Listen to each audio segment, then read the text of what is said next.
Privet, c'est Johanna Swan. Bienvenue sur la 6e édition de l'Instinct PSG, une émission qui tourne autour de l'actualité du Paris Saint-Germain.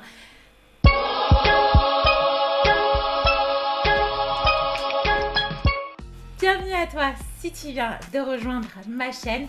J'ai eu l'immense plaisir de voir une centaine d'abonnements sur ma chaîne en même pas 24 heures après justement la victoire du Paris Saint-Germain, en très grande partie grâce à la mise en avant de la chaîne PSG Fan TV, l'émission qui fait des débriefs après match, que je fais partie d'elle depuis 2 saisons maintenant.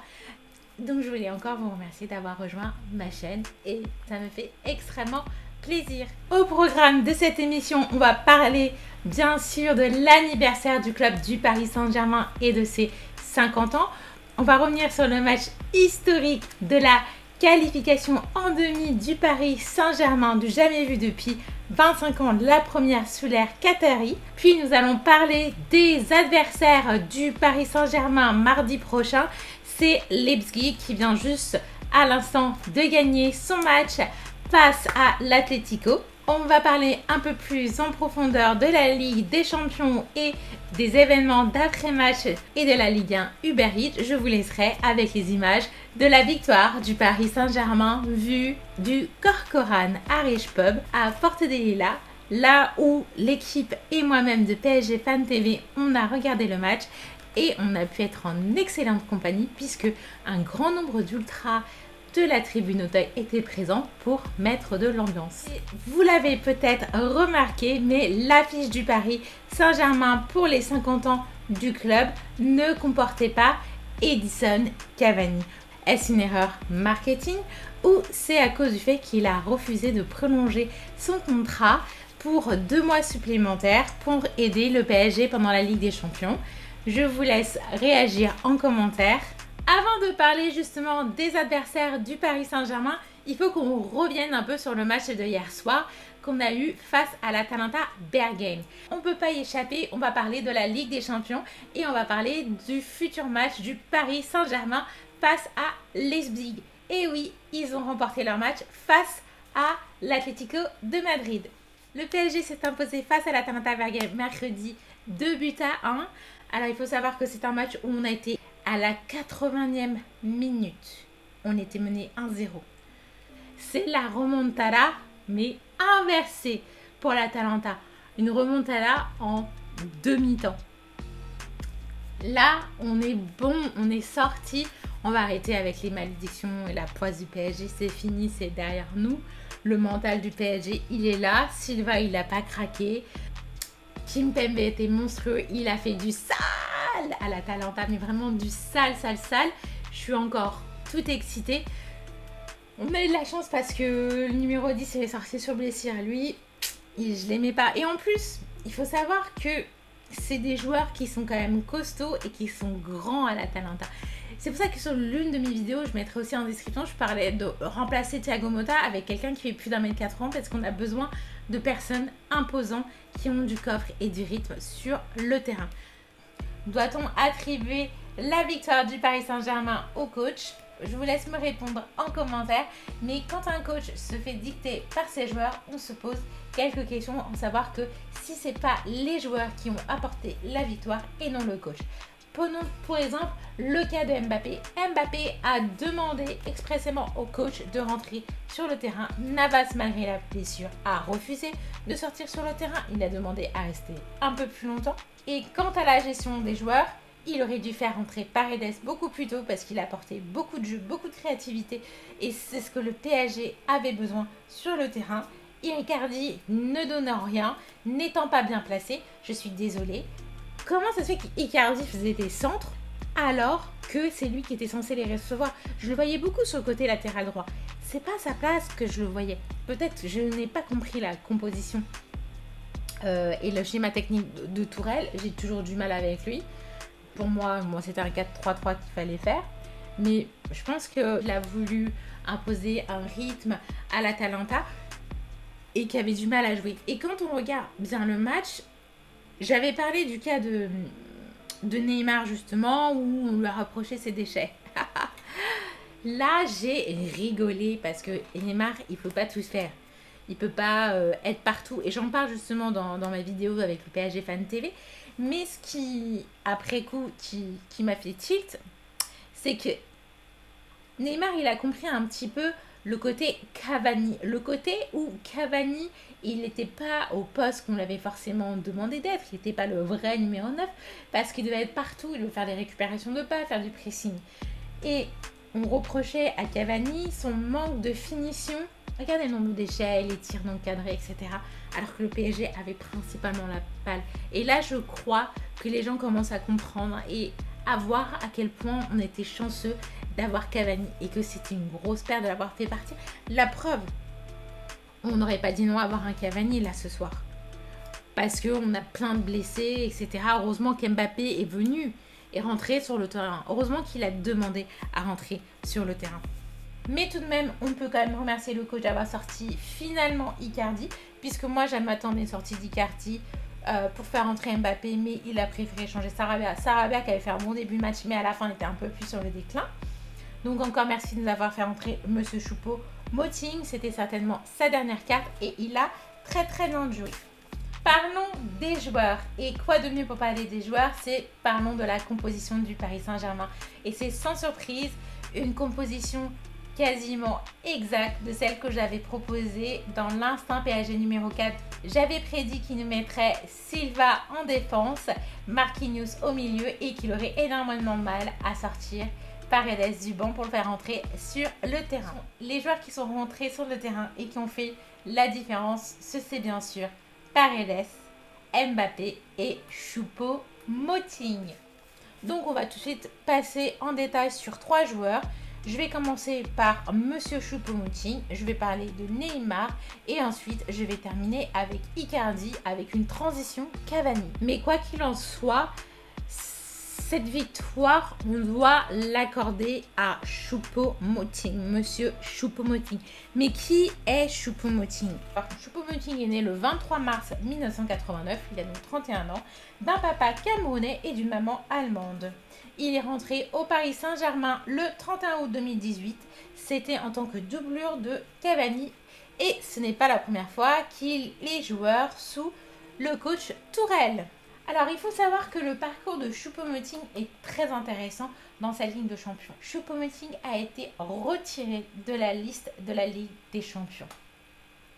Il est en fin de contrat. On l'a prolongé que 2 mois. Et Choupo-Moting a accepté son statut, qui est très incertain, pour 2 mois de plus jusqu'au mois d'août, contrairement à Meunier ou Edinson Cavani. Choupo-Moting n'était pas seul à avoir accepté. Notre capitaine avait bien aussi montré l'exemple. Est-ce que Choupo-Moting serait sous-coté? Puisque c'est l'un des meilleurs buteurs du championnat. Il fait des doublés, il marque. C'est lui qui a marqué face à Sochaux en match amical. Il ne faut pas l'oublier. Moi, quand je l'ai vu sur la liste des remplaçants, je me suis dit peut-être qu'il va rentrer, si il rentre, il va encore nous faire en doublé en rigolant. Et ben, il fut à l'initiative du premier but en permettant de faire une passe à Neymar qui retombe dans les pieds de Marquinhos pour le premier but. Et ceci à la 90e minute dans les temps additionnels, suivi de 3 minutes plus tard d'un but d'une belle passe de Kylian Mbappé. Passons au cas de Neymar. Neymar, oh là là là là, quel joueur, ça fait vraiment plaisir de le voir au Paris Saint-Germain. Il a vraiment changé sa mentalité. C'est un bonheur de le voir jouer. Alors ceux qui ont critiqué Neymar sur le manque de finition, je vais vous renvoyer à Cavani. Parce que Neymar, en fait, il a fait le rôle que Cavani fait d'habitude. C'est-à-dire être sur le terrain, faire les pressings, essayer de récupérer des balles à tout moment. Et reprocher à Cavani son manque de finition. Et là, on le voit en fait. Là, on voit, c'était pas le seul à avoir fait quelques défaites. Bien sûr, si on avait perdu, on aurait mis en avant les ratés de Neymar, les vendanges qu'il y avait sur le terrain. Mais ce n'est pas le cas. Donc, on ne va pas se focaliser là-dessus. Et le comparer à Mitroglou quand même avec les yeux, c'est un tel manque de respect pour quelqu'un comme Neymar. Dès les premières minutes du match, il fait trembler les cages en mettant un poteau. Il faut savoir que c'est quand même un excellent joueur au Paris Saint-Germain et qu'il a mis la pression à l'Atalanta et qu'il faut quand même remarquer cette attitude guerrière qu'il a eue du début jusqu'à la fin. Et en plus, il n'est pas blessé. Je touche du bois, hein. Donc, il joue la Ligue des Champions jusqu'au bout. Ça fait extrêmement plaisir. Donc, mis à part mon autre point négatif, c'est bien sûr la blessure de Navas. Mais le vrai point négatif, c'est le poids d'Icardi, tout simplement. Il fallait bien que j'ai un point négatif. C'est un handicap. Il n'a pas le niveau pour la Ligue des Champions. Moi, ça ne me surprend pas. Avec l'arrivée d'Icardi qui a été très mal géré avec Cavani, on lui a trop ouvert, on lui a trop facilité les choses. Finalement, il a trop pris la confiance. Il fait plus d'efforts. Je ne sais pas s'il y a des problèmes perso, etc. Mais c'est la responsabilité du coach de retirer un joueur quand il n'est pas apte à jouer sur le terrain. On a bien un joueur, t'as un attaquant qui est en dépression, c'est un attaquant, il ne joue pas. Si t'es pas à 100% là, et physiquement, c'est pas la peine. Il faut des joueurs qui sont opérationnels. C'est pas comme ça qu'on va gagner la Ligue des Champions. On aurait pu la perdre. Et l'une des erreurs du coach, c'était bien sûr de ne pas avoir sorti Icardi assez tôt. Mais je vais finir par le côté positif. C'est bien sûr la bonne conférence de presse de Marquinhos et de Tourelle qui donnent confiance juste avant un match. Non, je rigole. Ce qui est vraiment le point positif, c'est bien sûr l'attitude des joueurs, le côté j'y crois jusqu'au bout. Monsieur Choupo-Moting l'a bien montré. C'est avec une équipe comme ça, en ne voulant pas rentrer à Paris, en y croyant seul contre tout le monde, qu'on peut aller en demi et en finale et remporter cette coupe. On va rester dans la Ligue des Champions et on va parler du cas de l'infirmerie. Alors, il y a un communiqué ce soir qui est sorti à 21h22 sur le site du Paris Saint-Germain où on apprend que Navas est incertain pour le prochain match et qui s'est bien blessé à la cuisse. Nous avons aussi un problème avec notre capitaine Silva qui risque de ne pas pouvoir jouer au match prochain. Donc, c'est incertain. Mais dans ce cas-là, je pense que Marquinhos jouera en défense. Et nous avons bien sûr le cas sur Verratti et Kurzawa, toujours en cours. Mais pour l'ensemble, des examens supplémentaires vont être faits samedi et on sera davantage fixé pour le match de mardi prochain. En parlant justement du match de mardi prochain, le PSG rencontrera Lady. Ils ont gagné face à l'Atlético. Je vais venir brièvement sur ce match parce que c'est un beau match à regarder. Moi, je l'ai regardé à l'instant. Il faut savoir que c'est une victoire qui était méritée par Leski. Ils ont ouvert le score à la 51e minute, donc il ne s'est rien passé pendant la première mi-temps. Il y a eu le cas d'un péno qui aurait dû être accordé ou pas, donc ça a vraiment fait débat. Elle n'a pas été accordée. Mais bon, après, je vous laisse regarder les images. Mais par contre, sur ce match, je vous conseille de regarder surtout le deuxième but. Il est magnifique. Ce but, c'est une pépite, c'est une frappe. Mais en fait, c'est Adam. En plus, c'est son premier but en Ligue des Champions. Allez-y, regardez. C'est un but qui a donné la victoire. Puisque c'est un but qui était genre à la 88e minute. Par rapport au but de l'Atlético, c'est un but sur penalty vers la 61e minute. Rien d'exceptionnel là-dessus. Mais le deuxième but, allez-y, c'est une pépite. Regardez-le. Je leur dis encore bravo. Surtout que j'ai pas tellement aimé le jeu de l'Atlético parce que juste avant, en fait, quand on était à 1 partout, ça commençait juste avant qu'ils aient vraiment leur penalty. L'un de leurs joueurs se prend un jaune pour simulation pour essayer d'avoir un penalty. J'aime pas trop cette façon de faire. Donc je vous ai parlé de la victoire du Paris Saint-Germain et de Choupo-Moting, mais il faut quand même avouer que quand je parle de la cohésion d'équipe, c'est que Neymar a été élu homme du match. Oui, moi je suis plutôt d'accord que l'homme du match soit Neymar parce qu'il était présent sur tout le match. Mais pour vous montrer à quel point ils s'entendent bien au PSG et cette telle façon d'être et de se comporter entre eux, c'est qu'il prend son trophée, il le remet à Choupo-Moting. Et ça, c'est un geste que je ne peux pas oublier qui est vraiment magnifique. Ensuite, on va continuer dans la Ligue des Champions. Eric Dimeco, qui est un ancien joueur de l'OM, qui est un consultant chez RMC, Sport a refusé de commenter la finale de la Coupe de la Ligue en cas de qualification du PSG. Ce sera donc Jérôme Rotten qui le remplacera.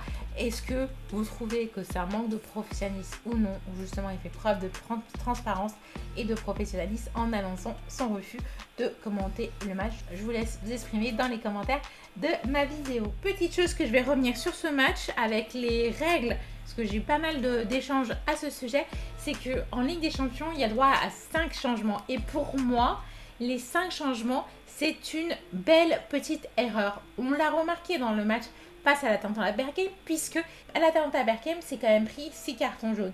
Avec ce système de jeu, c'était vraiment vicieux, parce qu'ils étaient vraiment un peu anti-jeu, tu peux t'assurer de te cibler un joueur, lui faire la misère, faire en sorte que tu as 5 joueurs qui prennent un carton jaune, les sortir, en remettre 5 autres et qui continuent d'attaquer les joueurs. C'est très malsain en fait ce système.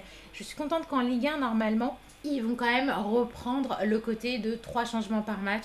Je préfère faire des pauses fraîcheur et qu'on laisse les 3 changements pour chaque équipe. Je vous ai parlé de la Ligue des Champions, mais il faut surtout que je vous parle de la Ligue 1, de la Ligue la plus pourrie d'Europe, de la Ligue où il n'y a pas le niveau. Et ben, on a beau dire ce qu'on veut, on oublie que la Ligue 1, c'est une ligue qui est très physique. Et on dit ce qu'on veut, mais pour l'instant, il y a quand même 2 clubs français qui sont toujours en course dans cette Ligue des Champions. La France qui est plutôt bien placée, avec le PSG qui est qualifié pour les demi, et Lyon qui sont en quart.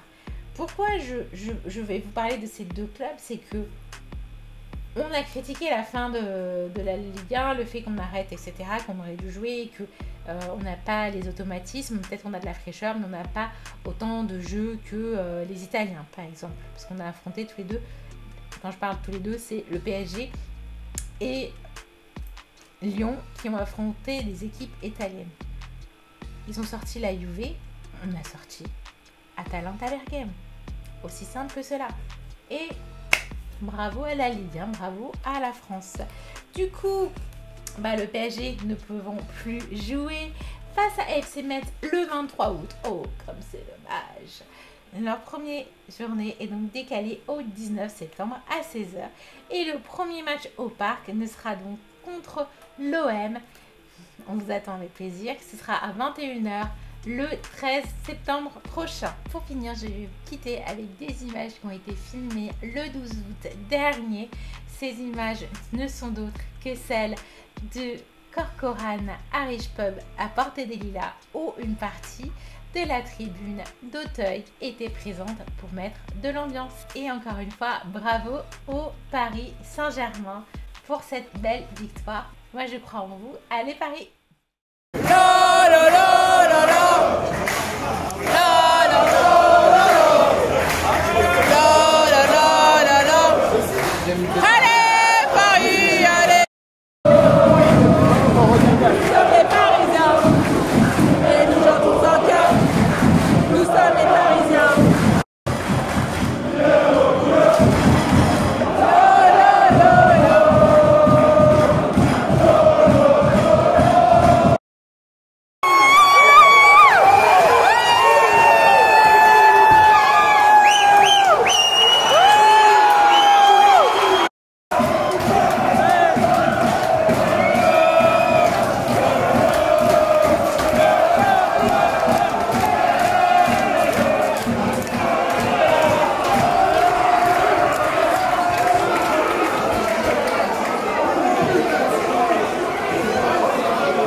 sans la chaleur de notre cœur.